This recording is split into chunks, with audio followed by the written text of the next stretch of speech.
राष्ट्रीय लोक जनशक्ति पार्टी के अध्यक्ष और लोकसभा सांसद पशुपति पारस ने मोदी कैबिनेट से इस्तीफा दे दिया है। पशुपति पारस ने बीजेपी पर खुद के साथ अन्याय करने का आरोप भी लगाया है। पारस का इस्तीफा बिहार में एनडीए में सीटों के बंटवारे के ठीक एक दिन बाद आया। बिहार एनडीए की हुई सीट शेयरिंग में बीजेपी को 17, जेडीयू 16, चिराग 5, उपेंद्र कुशवाहा और जीतनराम मांझी को एक एक सीट मिली है, जबकि राष्ट्रीय लोक जनशक्ति पार्टी के खाते में एक भी सीट नहीं आई है। हालांकि मौजूदा समय में पार्टी के 5 सांसद हैं। अब सवाल है कि एनडीए की सीट शेयरिंग में पारस को क्यों जगह नहीं मिली। पशुपति पारस का अगला कदम क्या होगा और आरएलजेपी के चुनाव लड़ने का क्या असर होगा, इन सवालों के जवाब आपको बताएंगे। लेकिन उससे पहले एक अपील, अगर आप आरोप प्रत्यारोप से परे ठोस विमर्श वाली खबरें और वीडियो देखना चाहते हैं तो क्विंट का मेंबर बने। ऐसे वीडियो के डिस्क्रिप्शन में जाकर लिंक पर क्लिक करें। अब आगे बढ़ते हैं। आरएलजेपी से जुड़े सूत्रों की माने तो पूरा मामला एक सीट को लेकर फंसा, जिसके बाद घटनाक्रम तेजी से बदल गया।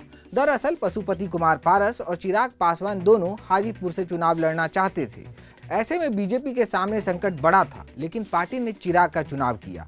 बीजेपी पशुपति पारस की जगह चिराग पर फोकस किए हुए है और उसकी वजह है पासवान वोट। जाति आधारित सर्वेक्षण के मुताबिक बिहार में अनुसूचित जाति की आबादी करीब 20% है। पासवान यानी दुसाध जाति के लोगों की आबादी करीब 5.31% है।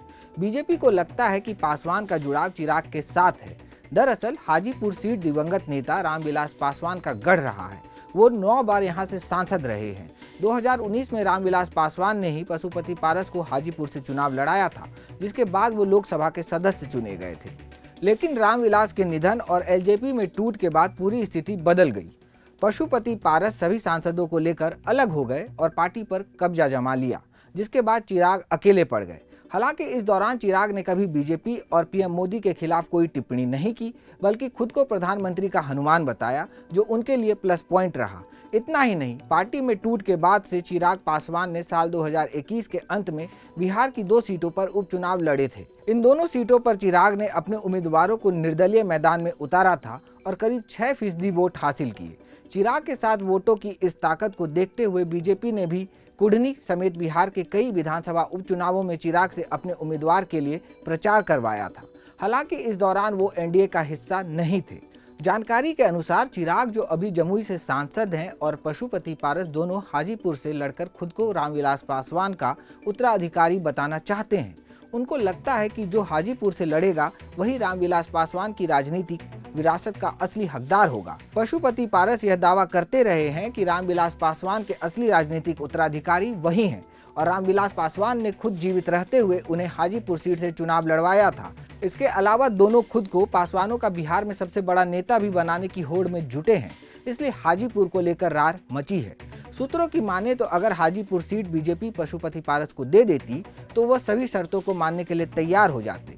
बिहार बीजेपी के प्रवक्ता कुंतल कृष्ण ने कहा, एनडीए गठबंधन नहीं, एक परिवार है और पशुपति पारस बिहार एनडीए के न सिर्फ अभिन्न अंग हैं अपितु अभिभावक हैं। एनडीए में सब कुछ ठीक है, जो भी निर्णय गठबंधन ने मिल बैठ कर लिया है वह सबको मान्य है। बीजेपी के एक नेता ने क्विंट हिंदी से कहा, पशुपति पारस ने भले ही पार्टी पर कब्जा कर लिया हो, लेकिन राजनीतिक तौर पर मजबूत नहीं है। उनकी पहचान रामविलास पासवान के भाई के सिवा बिहार में कुछ नहीं है, जबकि चिराग का राजनीतिक जनाधार है। सूत्रों की माने तो बीजेपी को लगता है कि चिराग पासवान का राजनीति में भविष्य बचा हुआ है, जबकि पशुपति पारस की उम्र की वजह से अब भविष्य उनके साथ नहीं है। दरअसल रामविलास पासवान के निधन और पार्टी में टूट के बाद भी देखा गया कि एलजेपी समर्थकों की सहानुभूति चिराग पासवान के साथ थी, इसलिए बीजेपी उनको मनाने की कोशिश में काफी पहले से लगी हुई थी। नहीं तो बीजेपी के सामने भी पासवान वोटों के दूर जाने का खतरा था। इसके अलावा पशुपति पर चिराग के भारी पड़ने की वजह उनकी राजनीतिक सक्रियता रही। चिराग लगातार बिहार का दौरा और रैलियां करते रहे हैं। इस दौरान अच्छी खासी भीड़ उनके साथ दिखी, जबकि पशुपति कुमार पारस जमीनी स्तर पर बहुत एक्टिव नहीं दिखे। वहीं चिराग की जन आशीर्वाद यात्रा के दौरान जिस तरह से उन्हें समर्थन मिला, उससे बीजेपी को लगा कि पासवान वोटर चिराग के साथ हैं और इसलिए पार्टी ने पशुपति की जगह चिराग को तवज्जो दी। अब सवाल है कि पशुपति पारस का अगला कदम क्या होगा।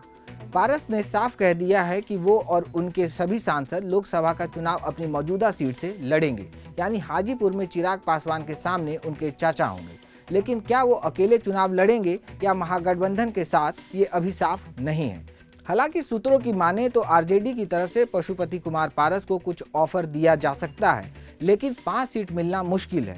आरजेडी के एक नेता ने कहा, हाजीपुर, नवादा और समस्तीपुर में सीटों की गुंजाइश उनके लिए बन सकती है, लेकिन अभी कुछ तय नहीं है। जानकारों की माने तो हाजीपुर, नवादा में आरजेडी के पास कोई मजबूत उम्मीदवार नहीं है। ऐसे में पारस का कुछ लाभ गठबंधन में हो सकता है, लेकिन बहुत ज़्यादा उम्मीद नहीं है, क्योंकि पारस बिहार की सियासत में बहुत मौजूद नहीं रह गए हैं। इसके अलावा उनके सांसदों का भी क्षेत्र में कोई बहुत प्रभाव नहीं है। ऐसे में आरजेडी भी बहुत ज़्यादा तवज्जो पारस को नहीं देगी। आरएलजेपी के चुनाव लड़ने का क्या असर होगा, अब इसको समझने की कोशिश करते हैं।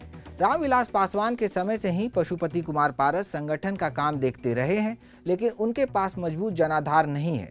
जानकारों की माने तो पशुपति पारस को चुनाव लड़ने से एनडीए को नुकसान नहीं होगा, क्योंकि अब तक पशुपति पारस की ताकत बिहार में देखने को नहीं मिली है, जबकि चिराग हर मौके पर भारी दिखे हैं। वहीं अगर वो आरजेडी खेमे में भी जाते हैं तो महागठबंधन को लाभ मिलना मुश्किल है। वजह आरजेडी के यादव वोटर्स हैं। ऐसा देखा गया है कि यादव वोटर्स बहुत ज़्यादा दलितों का समर्थन नहीं करते हैं। ऐसे में पशुपति पारस के लिए आगे संकट ही है। इन सब के बीच सवाल है कि चाचा पशुपति पारस भतीजे चिराग को हाजीपुर में कितना डेंट लगा पाएंगे। तो इसका अंदाजा इस बात से लगाया जा सकता है कि अभी कुछ दिन पहले ही हाजीपुर में हुई चिराग की रैली में भारी भीड़ देखने को मिली थी।